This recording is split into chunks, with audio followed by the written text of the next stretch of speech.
everybody. It's Eric Skeeter again from the Multifamily Multitasking Mindset. I am so thrilled to have our guest here today. This is Phaedra McKibben. She's an regional director in West Texas with Trinity Property Consultants. Uh, Phaedra, I'm so glad to have you today. This is going to be such a great chat. Thank We're you for talking about having me. something Yeah, we're talking about something so interesting. Welcome, welcome. I just wanted, before we get started, if you could just take a second just to, tell everybody a little bit about yourself. Sure. So like he said, I'm Phaedra McKibben, Regional Director. Been in multifamily for about 20 years now. Started my career as a part-time leasing consultant at a high-rise building in downtown Dallas back in 2004. So I'm a vet. It's been about 5 years since I've been on site. I've been a regional for the last 15 years. Still very involved with my on-site teams, and I ask a lot of questions and find out what their struggles are, how I can help, what's broken, how can we fix it. So I was very excited to be a part of this meeting with you today. This podcast is going to be great.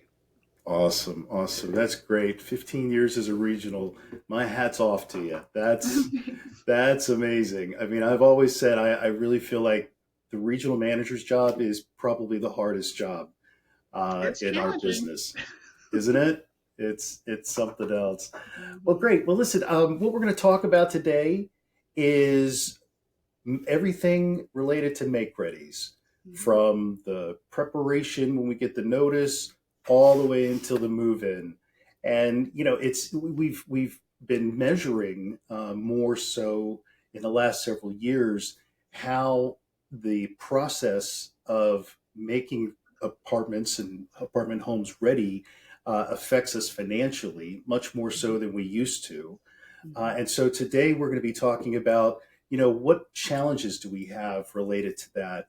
Again, our podcast is about our site teams. We all here have a lot of passion for helping them to be the very best they can be and to give them the support that they need from a corporate level, and giving them a voice so that they can be heard. So we're going to be talking about that. We're going to be talking about what we can do, what the challenges are, what we can do to make their lives easier on site, and ultimately, make our customers happier. So I guess first, Phaedra, if you want to just share with us what you think are the challenges that we face on site today related to the make ready process. What is it that you see are the things that are affecting our teams the most? Mhm. Well, this is great timing because I just had a meeting with one of my facilities managers this morning regarding one of these very things. Um, COVID changed a lot of things for our on site teams, namely our facilities teams. And, delivery times are long now. Difficulty getting appliances has been a challenge. You PO an order in advance and it comes kind of piecemeal to the property. So you're not getting all of your parts in one order. So some of those things kind of are stumbling blocks in getting the make readies hammered out in a timely fashion. So, I've really tried to encourage my teams once that apartment goes on notice, schedule a pre walk, whatever that date looks like for you. Our system defaults to a 10-day pre move out inspection. That way you can already know, okay, well, are you renovating? Do you need to count the number of doorknobs that you need to order for your renovations in that apartment? Or if it's just a classic make ready, what are you going to need? Is it going to need a full paint? Is it going to just need a touch up? So you can kind of go in with a game plan and get an order placed before that apartment becomes empty. That way you've got your parts on site in advance and you're not waiting 2 weeks or longer for parts to come in. So, plan before it's even empty, which is kind of like mind-boggling to people, like, oh, well, we're walking these people's homes and how can we possibly know what problems exist in the apartment? Well, the answer is you're not going to know everything, right? That giant poster on the wall is probably hiding a hole that somebody's fist went through. You just don't know. Right. So there are going to be surprises and plan for surprises when the apartment's fully empty when you walk it. So that's probably one of our biggest challenges. It's like prepare ahead, because the clock starts ticking once it becomes vacant. That's when me as a regional, when owners are looking at vacancy loss and how long it takes to turn an apartment. And, there's a story there. So when you see aged vacancy on an apartment, what's the problem? Is there a pest control issue? Is it a parts delivery issue? So just really asking those questions and really paying attention to your aged vacancy on those units, just so you can have a better idea of what's going on. Absolutely. That's such a great point. The preparation ahead of time, I've always felt that way too, is, get in there and walk that unit as soon as you can from the time you get that notice to vacate, and also give your resident an opportunity to make a repair that they may be charged for. Mm-hmm. If they can make the repair, or maybe pay in advance for a set of blinds that are, broken or something, get that taken care of as well. I think that's so key. I love those thoughts. So then once you've got the unit vacant, and you've got issues, hopefully you've taken care of your ordering, so your parts are in, your appliances are in, and then you have your scheduling of your contractors that you've already pre-scheduled, hopefully, and so forth. Anything else that challenges them from the time that they are, the unit's vacant until the move in? I think one of our biggest challenges is being realistic with the timeline on the make ready. We use a system that defaults to a 7-day turn, which, that's 5 business days. So, really take a look at that unit and determine whether it's only going to take 5 days to turn, or do you need to change the ready date of that apartment? Because it happens all the time with us. If you do nothing to that make ready date, your website is going to reflect a sooner move-in date for a potential resident that you're not going to be able to satisfy that need. And that's kind of the struggle that we have. As somebody rents something online, we haven't even gotten in there to do the make ready yet, but the system said, oh, it's ready today. And you're like, well, how is it marked ready today? We haven't done anything in there. So it's an everyday managing process, and whoever's in charge of scheduling those make readies, update those dates. If you have a system where you can electronically update make ready dates, some people still operate off of a dry erase board. That's what I did back in the day when I was on site. We had a dry erase board because we didn't have the sophisticated software to do that electronically. And, there are books. You can order a work order book through HD Supply Solutions. That's just a ring binder, basically, with tear out sheets that look like that dry erase board. So whatever your management system looks like, make sure that you're updating those make ready dates so you can really accommodate the move in, because what happens is it's rushed. You've got residents moving in on carpet that's still wet from carpet cleaning, or, maybe paint that's still wet, because you've got contractors on top of each other all at the same time to try to accommodate this move in. And then the resident gets there and they're like, gosh, my carpet's wet, and it still smells from the bathtub resurfacing in here, and I'm not going to be able to sleep tonight because it's so strong. I cannot stress enough to just plan. That's Yeah. really for the resident experience, is just plan Yep. ahead. Yeah, great point. I don't know about you, but I one of the things I learned years ago from a service manager, and it's a standard thing, but I think is really helpful, is we use the blue post-it notes, and you take the post-it notes and just put them on the walls. You put them in Mhm. places where they need to go back and look for quality checks and that sort of thing to help keep things moving along. so that you can, meet the expectations that you're setting for them. And yeah, I completely agree. It's Are funny you you? say that. I used painter's tape, blue painter's tape on the wall because we Yeah, already that's have right. painter's tape in stock. It's cheap. That's right. That's right. That's right. It is blue painter's tape. I thought it was post-it notes, but you're right. It is blue painter's tape. That's right. It's funny because like I haven't done that in so long that I forgot. Again, another great reason why we're on these calls, so that we can remember and be able to relate to what they go through every day, right? And Mhm. be able to, once we get back to what we did before, keep that fresh in our minds at a corporate level. It really helps us to be able to, to help them more in today's needs. Mhm. So, well, great. So we've talked about that. So maybe let's go to the move-in experience, and the unit is ready, and residents are moving in, and what kind of challenges have you had there, and or if not, give us some success stories about how that's been going.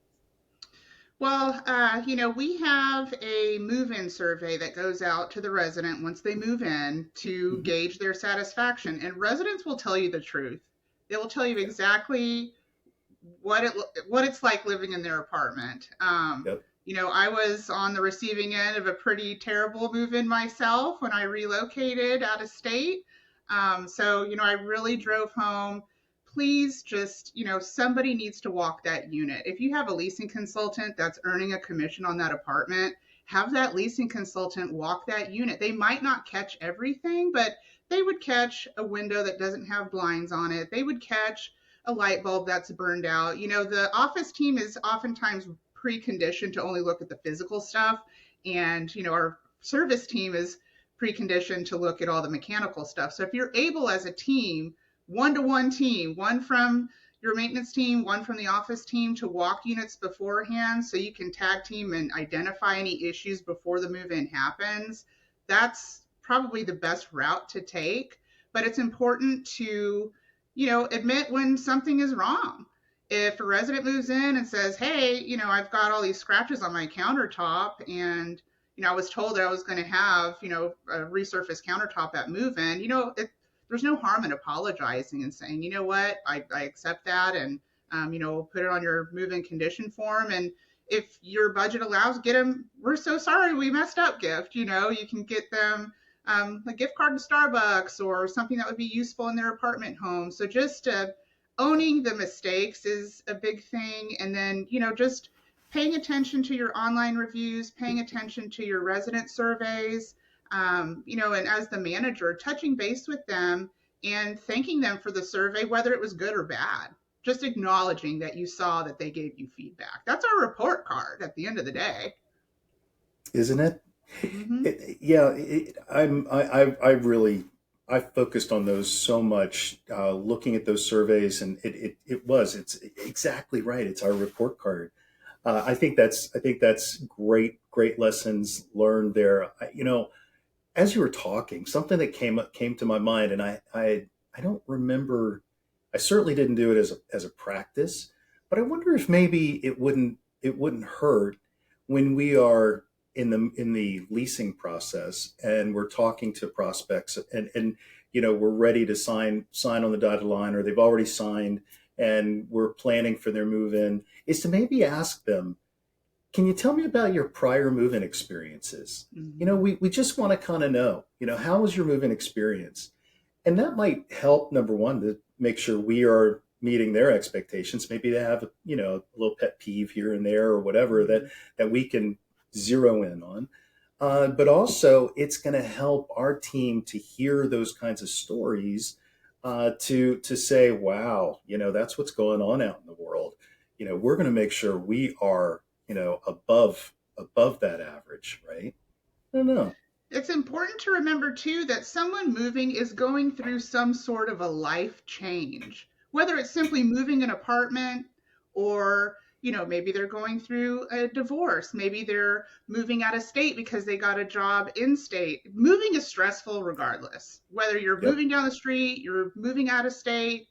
moving is stressful. So I think it's important, like you said, to really listen to that future resident's story and know, like, okay, how sensitive is this? Like we need to treat everyone the same, but like if your mindset is, coming from a place of being stressed with other things in life, and take keys on move-in day and you walk into this apartment and it's not to your expectations, it could really change the game quite a bit. It can for sure. Well, good. I think these are great lessons for our listeners, and I guess moving on. We've talked about you know the challenges that we're having.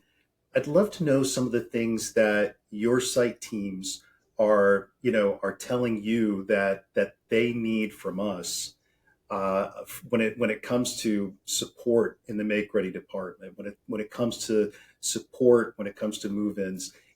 Can we do something better, different, to help them with their experiences?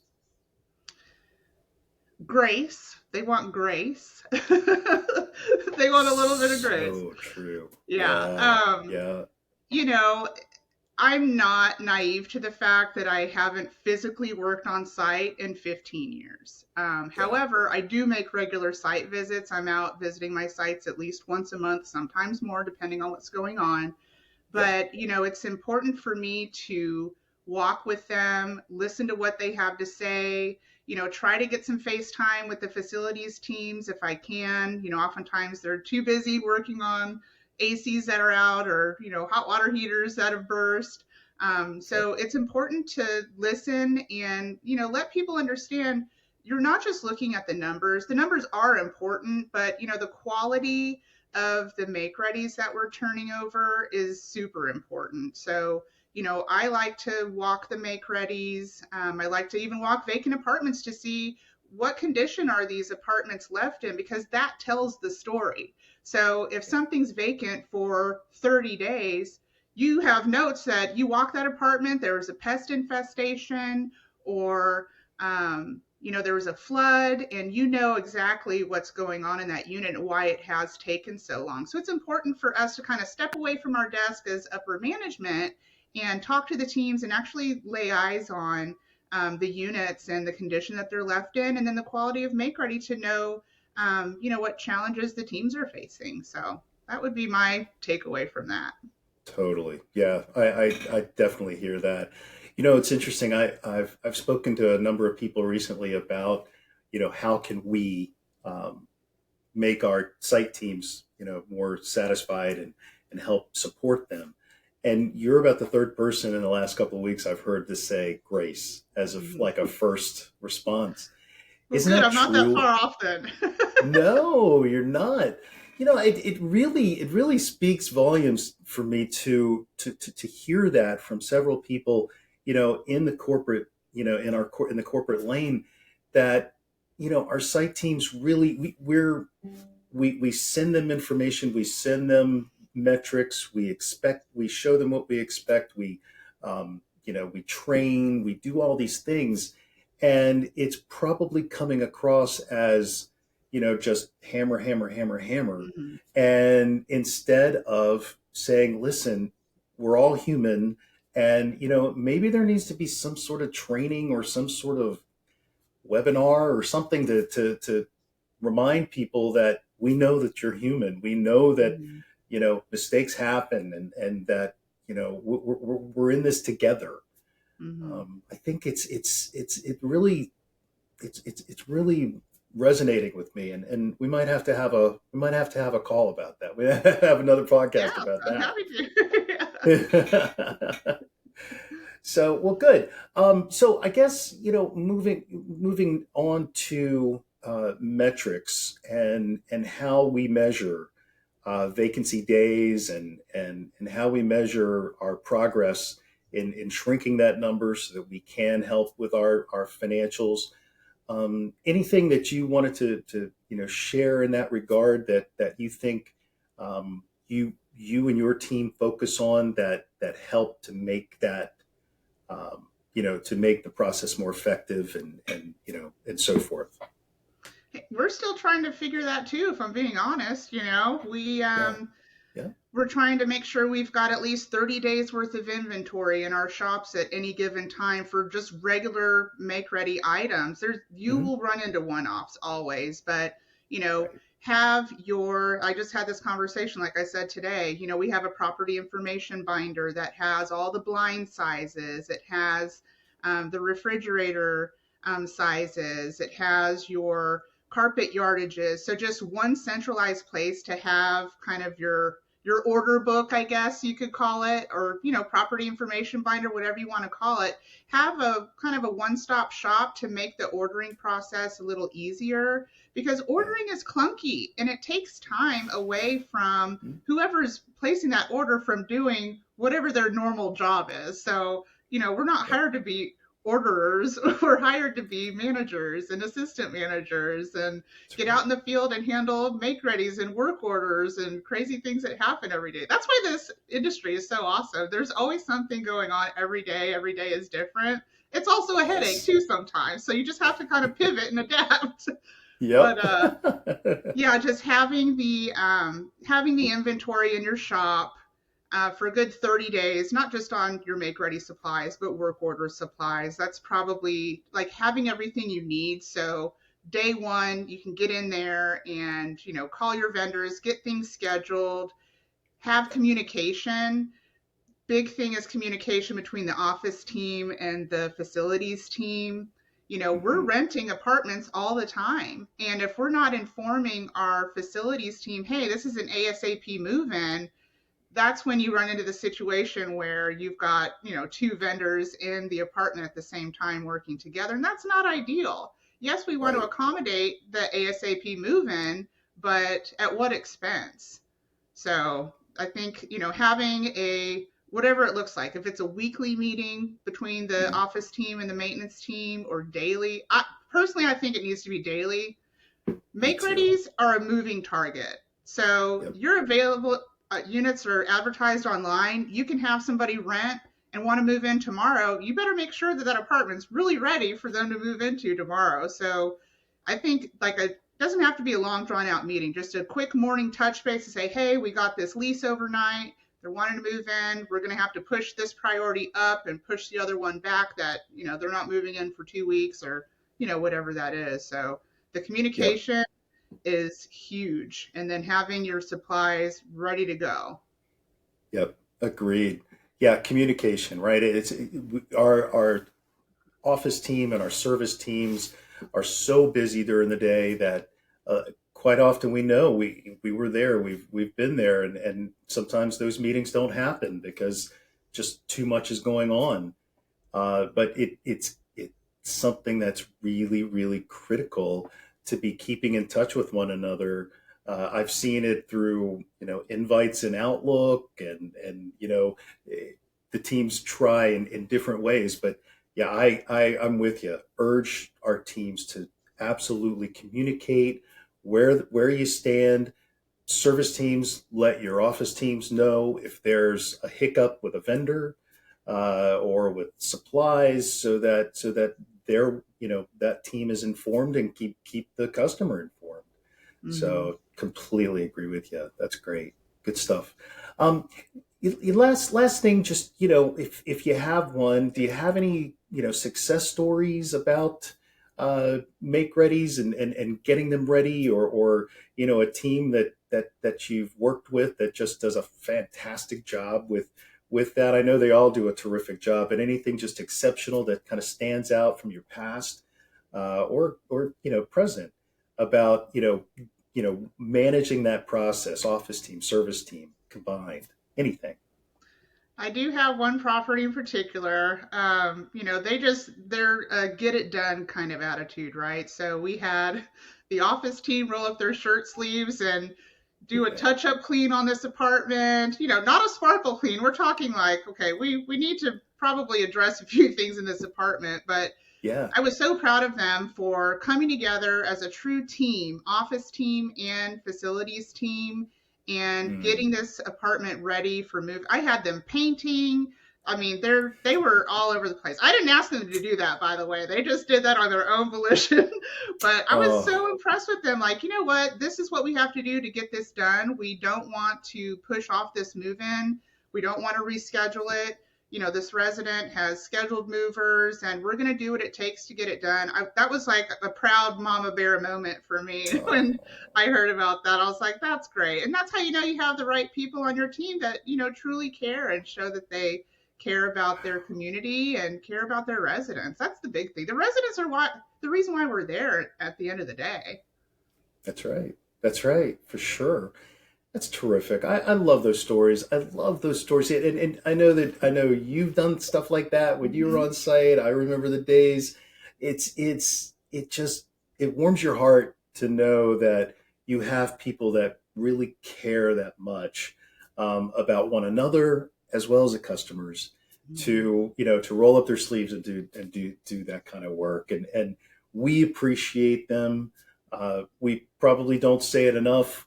Well, we'd never say it enough because every single day they put in everything they can into serving everyone, serving our owners, serving our residents, and everybody in between. So I think that's terrific. Well, listen, Fader, thank you so much. You're welcome. This was fun. This has been a terrific conversation. Something near and dear to my heart. The communication between the two departments and making sure that we're serving the customer but serving one another. Phaedra, I personally just want to thank you for all your support of our podcast and of the business that I'm in. You're a terrific leader who is admired by many, and Thank you. just keep it up, keep it going.